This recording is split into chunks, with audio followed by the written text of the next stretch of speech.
Section 14 of the Communication Services Tax Act 2008, Act 754, as amended by Section 7 of the Communication Services Tax Amendment Act 2013, Act 864, mandated the Minister for Finance and the Minister for Communications to establish a common platform as a mechanism for verifying the actual revenues that are accrued to service providers for the purpose of computing taxes due to government under Act 864 and revenues accruing from levies under Act 775 as amended by Act 786 of 2009.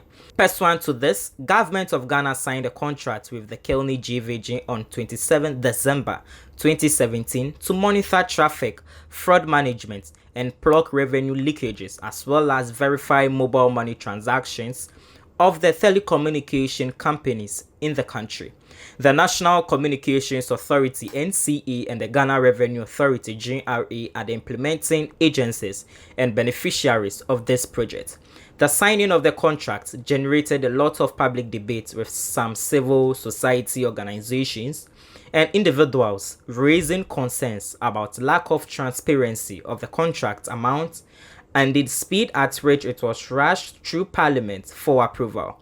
Other industry watchers described the contract as a wasteful one aimed at stealing from the public purse. A key critic of the contract at the time was Imani Africa, a policy think tank. I probably think he's not been properly well briefed. If he has been, he would move away from that position immediately to realize that he's actually going to spend probably $18 million to protect about $74 million, and is going to spend money without getting a proper return. Actually, my worry is that because part of the contract states that if you break the contract, you pay 50% of the honest item of the contract, it sends shivers down my spine, because what it actually means is that if GVG is not able to connect, which most likely they may not be able to do, then we'll keep on paying 50% of the honest item. That's what frightens me the most. Because GVG has been in the country before, by the way. In 2010, they were here. They got a contract. They couldn't connect. We paid them $80,000 every month for 2 years. And they didn't deliver anything. So my fear is that that same contract, which they couldn't deliver, but got money for almost $10 million a rate, is likely to repeat itself. My advice is that the government should set it aside immediately, cause an investigation into the processes that led to this. In fact, there's a CSO platform that is coming up with questions and statements. The CSO platform on tax justice has already said they should be set aside. And so there'll be a bit more pressure, which will lead to several meetings. And I suspect that in all of this, there'll be reason to understand that somehow let's step back a bit and understand that technology evolves. You don't have to pay so much for a technology that you own after 5 years. It may be redundant. And I pray that they listen to wise counsel. However, Mrs. Owusu Ekufuwa addressed journalists at a media briefing in Accra on November 14, 2019, said the revenue saved by the state had vindicated government's position on the establishment of the platform. From the gains, the platform had provided more values to the state at a lesser amount compared to the previous contract with Suba and AfriWave, Mrs. Owusu Ekufu noted. The minister noted that apart from saving the nation millions of dollars, the platform also offered real-time monitoring of 2.5 billion transactions per day within the telecom sector, including calls, SMS, and monitoring of mobile money transactions as an added component. Besides, the platform saved the nation 205.6 million Ghana cedis from the fraud management component since its inception, and expected to deliver tax savings of approximately 795.9 million Ghana cedis. On mobile money monitoring, it reported an average monthly usage of 29.1 billion and 195.8 million Ghana cedi transactions, with the mobile network operating generating 71 million Ghana cedi per month in transaction fees. So far, the results that it has achieved is evidence of less cost and more value for the state. It's resulted in a monthly savings of $1.1 million over the previous contracts. And I'll explain. Prior to 2017, SUBA and AfriWave providing revenue assurance services, traffic monitoring services to both the GRA and the NCA.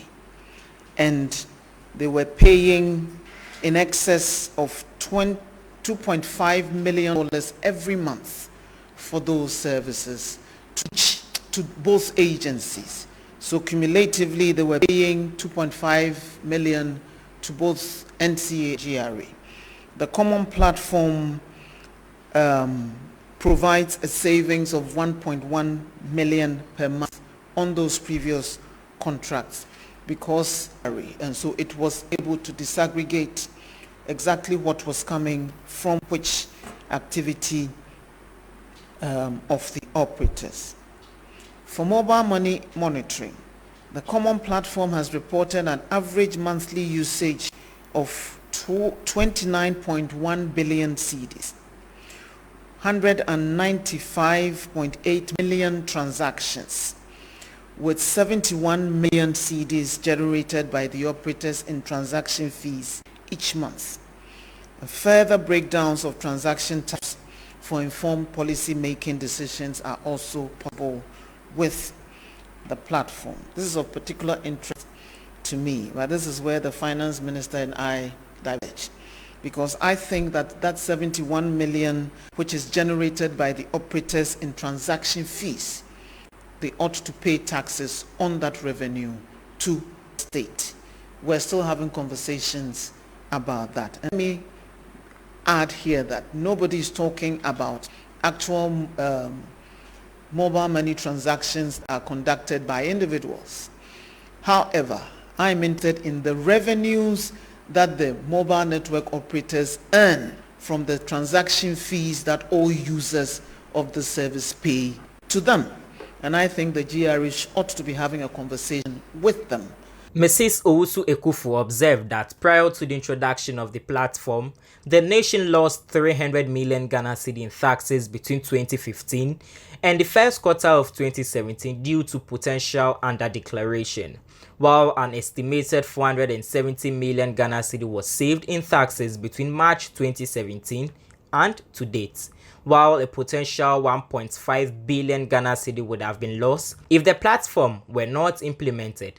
She added that the telcos also started refunding all the upfront CST deductions made from customers. She said, the savings of 470 million Ghana cedis has happened because of the proper declaration of taxes by the mobile network operators to the GRA.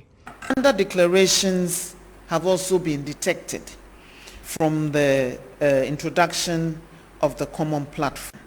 For we have uncovered that prior to the introduction of this platform, 300 million in taxes were lost from under declarations between 2015 to the first quarter of 2017. And the slides will illustrate that further. We analyze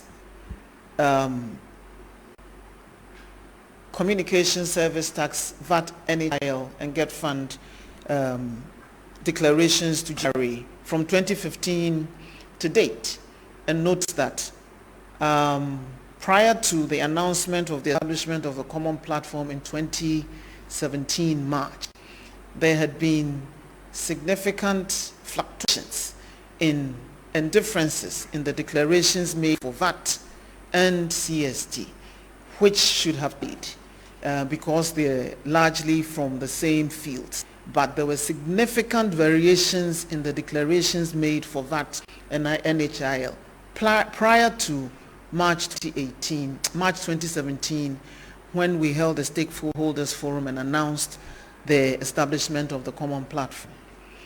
After March 2017, some alignment was very visible between declarations made from VAT and NHIL by the network operators. And the question that one should ask is, what had happened between prior to March 2017 and post March 2017 for us to witness those wide variations in the declarations made on VAT and CST to the GR. And we state categorically that the only intervening factor was the establishment of the common platform. And so the differences that have been noticed are attributable to the positive benefits that the common platform have brought to date. Now, an estimated 470 million in taxes have also been saved between first quarter 2017 to date in terms of the proper declarations being made by the tax authority, by network operators to the tax authorities post implementation of the common platform. So the common platform had not been established, 470 million would not have been declared the tax authorities since the first quarter of 2017. And that would have been a cumulative potential loss of 1.5 billion to the exchequer. It vindicates the resolve of the government to give effect to the law by putting in place the common monitoring platform to verify actual declaration of VAT and CST and other taxes in the sector, to ensure that all the players in the sector pay their actual due to the exchequer, she stressed. Notwithstanding that, the Speaker of Parliament, Professor Michael Ronokwe, on Wednesday, August 5, gave Communications Minister Osla Owusu-Eko for 48 hours to show up in the House to respond to questions on the controversial KELNI GVG contract. This comes after she failed to appear on 3 different occasions. Nego Prampram MP Samuel George had posed some questions to the minister on the $89 million deal meant to monitor revenue of mobilization from the mobile telecommunication companies. His inquiry was about the state of the incremental revenue accrued by the state since its engagement with the company. On Wednesday, when the time for her to answer the question was due, Majority Leader Osei Chimensa Bonsu told the House he cannot locate the minister. Have been trying to locate the minister, unfortunately have not been able to touch base with her. She could come, and where she comes, we may vary the order of business and allow the minister to come and respond to the questions, he said. Minority Chief Whip Mutaka Mubara complained that the minister's non-appearance is untenable. He expressed worry over the developments, adding that even the answers have not been provided. Mr. Speaker, I hope you give the right directive so that the minister will come and answer these questions necessarily without further delay. Speaker Professor Michael Ronokwe revealed that the communications minister had sent in a letter on August 3 to be absent from the House. He was quick to note that despite the permission sought, she had not provided answers to questions expected to be posed. He, however, directed that the minister avails herself on Friday, August 7, without fail. To cut a long story short, I direct that the minister must answer all the relevant questions and make herself available on Friday, he said. Mr. Speaker, you will notice that even the answers has not been provided. This is the 3rd time. Speaker, I don't want to impugn wrong motive to say it's deliberate. The minister is avoiding to ask this question. We have a responsibility as a House to get ministers to be accountable to this House. And Mr. Speaker, this is the 3rd time. The first time she was not here, there was no answer. It was rescheduled. The second time, the same. And today, the same, without even the answers. Mr. Speaker, I hope you give the right directive so that the minister will come and answer this question necessarily, without further delay. When the question was programmed to be answered by the minister, we had communication from her outfit, which explained that she was yet to receive the responses, and that when they came in, she would come and answer the questions. I figure I directed that in that case, we should reload them to today. And I thought by today, the answers, the responses would have come to the minister. And that is why I was struggling to get to the minister. Unfortunately, I've not succeeded. Had a letter delivered on Monday that she will not be able for circumstances beyond her control, be here this morning. Nevertheless, I notice that no answer has been placed on the record.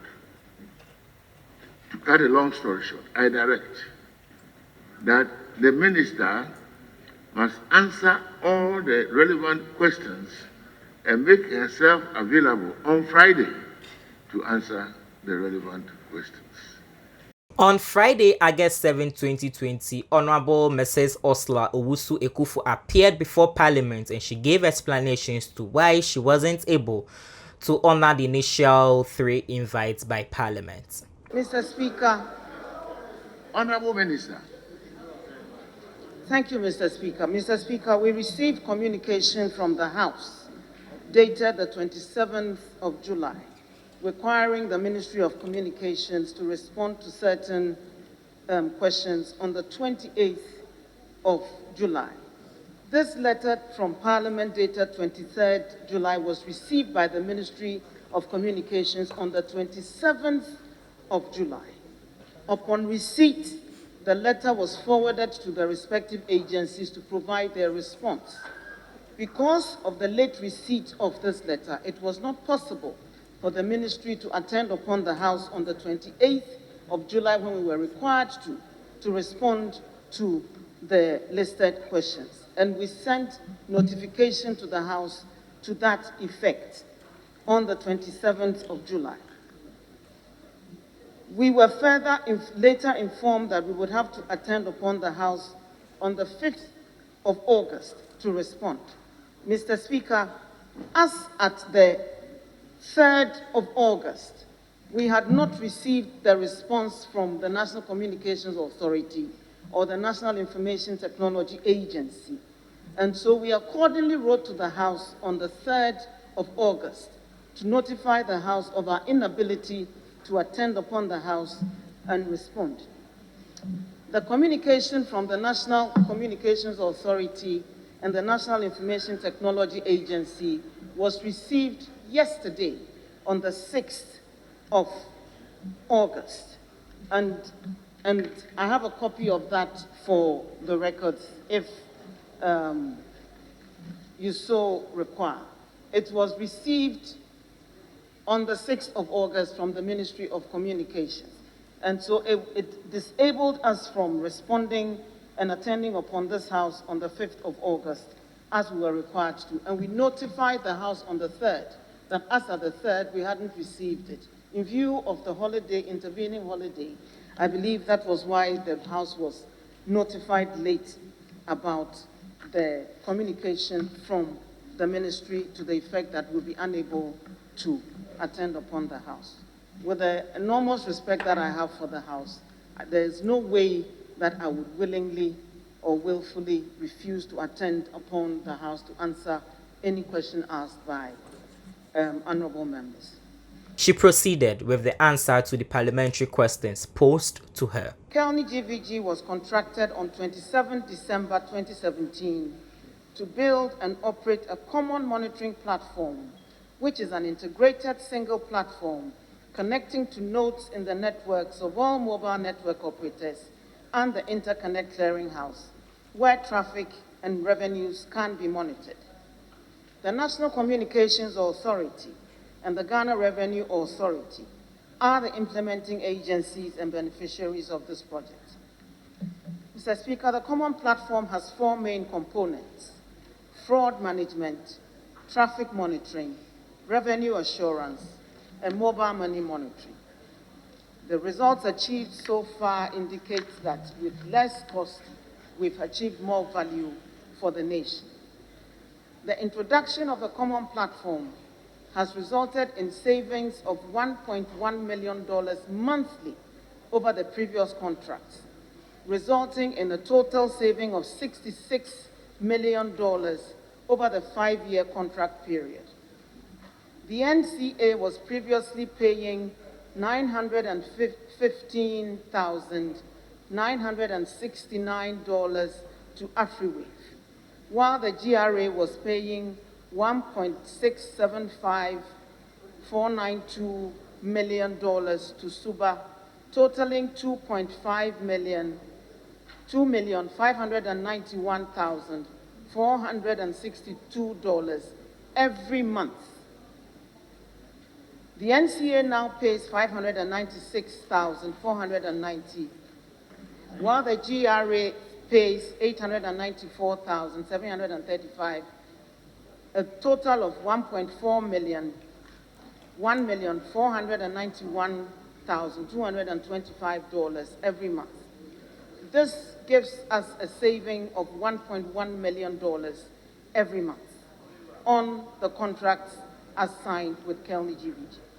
Additionally, unlike the previous contracts, the common platform offers real-time monitoring of 2.5 billion transactions per day within the telecom sector, covering calls, short messaging services, mobile money transactions, etc. Although there was some level of monitoring by SUBA and AfriWave at the time, both companies primarily depended on after-the-fact CDRs, which are call detail records from the telecoms companies, and could not independently verify these numbers. Today, we have an online and real-time monitoring platform directly from the same information sources as the telecoms companies into the common platform. As the system independently monitors and verifies declarations from the mobile network operators and gives the NCA and GRA 24/7 full visibility on all transactions within the sector. Mr. Speaker, the fraud management component has from inception to the end of July 2020 made tax savings of over 327.3 million cedis. Over the life of the contract, the common platform is expected to deliver tax savings of approximately 799.6 million Ghana cedis. This comes with a state-of-the-art fraud management system known as Telecom. Through this, the common platform originates 150,000 international calls into Ghana every month to detect fraudulent SIMs, which are automatically blocked. On revenue assurance, Mr. Speaker, the common platform provides the following to the Ghana Revenue Authority: revenue to the government by top-ups, measurement of top-ups per operator by the common platform, and revenue to the operator measured by the common platform consumption. With this, the GRA is now able to verify the various revenue streams of the mobile network operators, plug revenue leakages, and more accurately predict revenue trends from the sector for planning and policy formulation. For mobile money monitoring, Mr. Speaker, the common platform has reported monthly usage for July 2020 of 63.6 billion Ghana cedis, 307.1 million transactions, with 104,600,000 cedis generated by the operators in transaction fees, with further breakdowns of transaction types for informed policy decision-making. Under declarations detected, the introduction of the common platform has uncovered that prior to its introduction, 470 million cedis in taxes was lost from potential under declarations between 2015 to the first quarter of 2017. An estimated 300 million in taxes was saved between the first quarter of 2017 to date as a result of the announcement and actual implementation of the common platform from March 8, 2017 to date. There would have been a potential loss of a total of 1.5 billion cedis through to the end of the common platform contract had the common platform not been implemented. Mr. Sam George, Member of Parliament for Nicole Prampram, was however not satisfied with the response. I want to thank the Minister for a detailed response. However, the original question was to find out how much incremental revenue has been made. From the responses given, I am yet to see incremental revenue. Previously, before the inception of the common platform, and since the inception of the common platform, month-on-month breakdown or yearly breakdown, how much incremental revenue has been received. Thank you. Mr. Speaker, the common platform was set up to perform a specific purpose as defined by law of revenue assurance, and that is the results that I have presented. The member requires information that the common platform is not set up to do, and they can only do the work that they have been mandated by law and by contract to perform. By virtue of its establishment and the revenue assurance function, tax revenue is now more properly insisted on being paid by the GRA, and significant tax savings have been made primarily because of the implementation of this platform. The incremental revenues that he is seeking are not the job of the common platform, and I suggest that the member directs the question to the Ghana Revenue Authority. I thank you, Mr. Speaker. Mr. Speaker, my question on savings arises from the minister's response in the final paragraph on the order paper, where she says an estimated 300 million Ghana cedis in taxes was saved between first quarter of 2017 to date. So it supposes that the platform, the byproduct of the platform, is savings, and she alludes to 300 million, and that's why I just wanted a breakdown. But again, we are told in the second paragraph of the response that KELNI GVG was contracted on the 27th of December 2017. That is end of quarter 4 2017. So I'm struggling to understand how savings are being attributed to this platform from quarter 1 of 2017, 3 quarters before the coming into force of the platform. Speaker, the operators of the common platform requested from and received from the GRA revenues declared from 2015 to September 2019 for an in-depth analysis of historical declarations of all mobile network operators.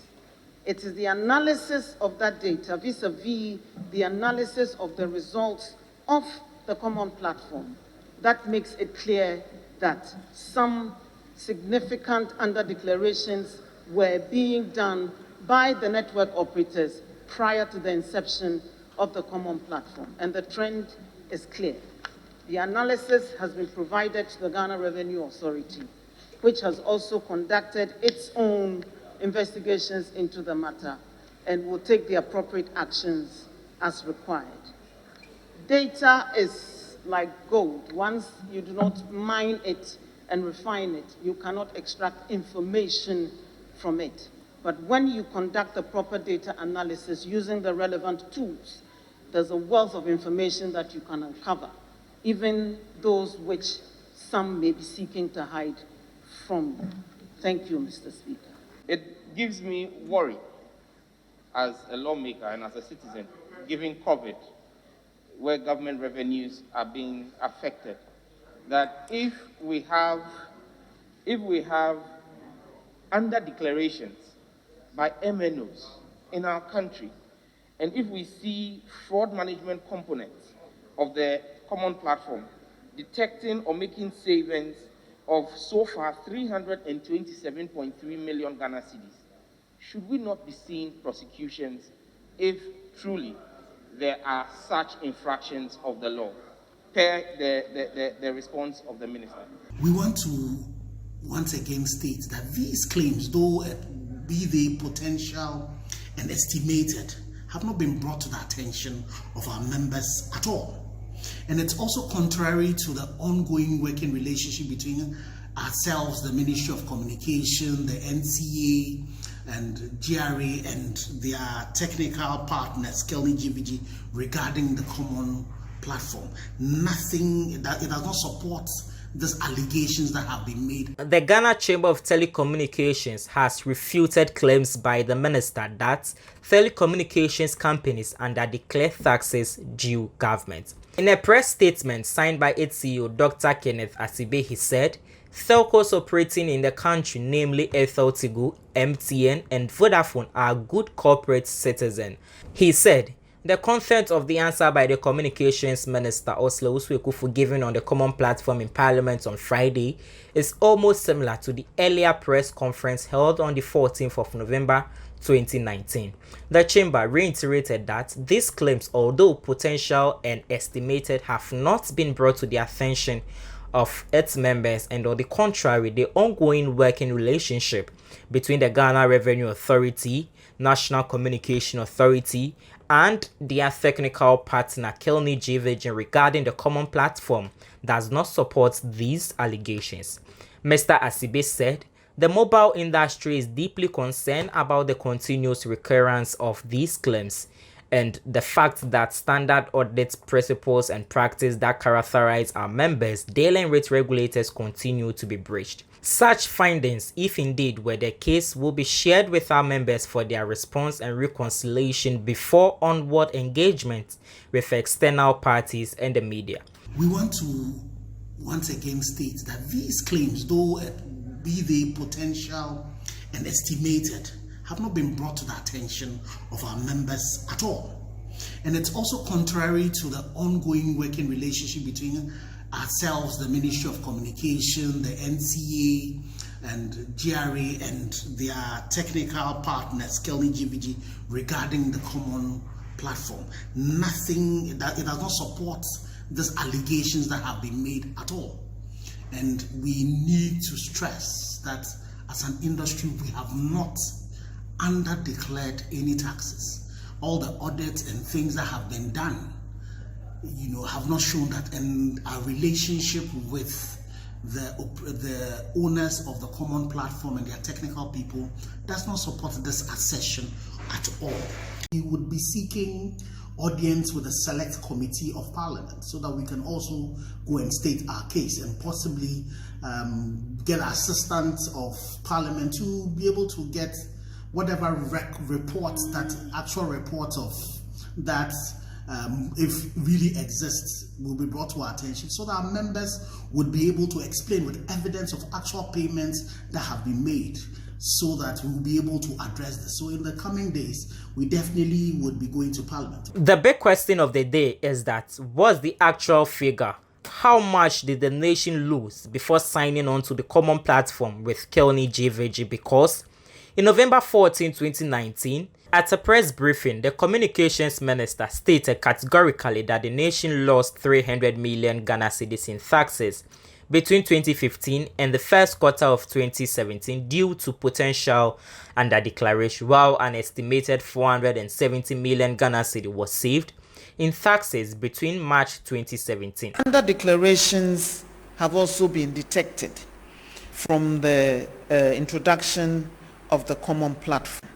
For we have uncovered that prior to the introduction of this platform, 300 million in taxes were lost from underdeclarations between 2015 to the first quarter of 2017. An estimated 470 million in taxes have also been saved between first quarter 2017 to date, in terms of the proper declarations being made by the tax authority, by network operators to the tax authorities post implementation of the common platform. So the common platform had not been established, 470 million would not have been declared the tax authorities since the first quarter of 2017.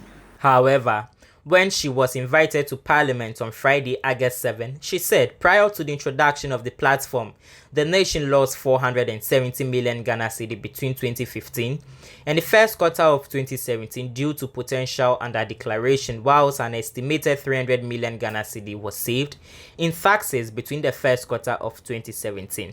Which of these two figures should we take, and why are we not seeing any prosecutions till date? Under declarations detected, the introduction of the common platform has uncovered that prior to its introduction, 470 million cedis in taxes was lost from potential under declarations between 2015 to the first quarter of 2017. An estimated 300 million in taxes was saved between the first quarter of 2017 to date as a result of the announcement and actual implementation of the common platform from March 8, 2017 to date. There would have been a potential loss of a total of 1.5 billion cedis through to the end of the common platform contract had the common platform not been implemented.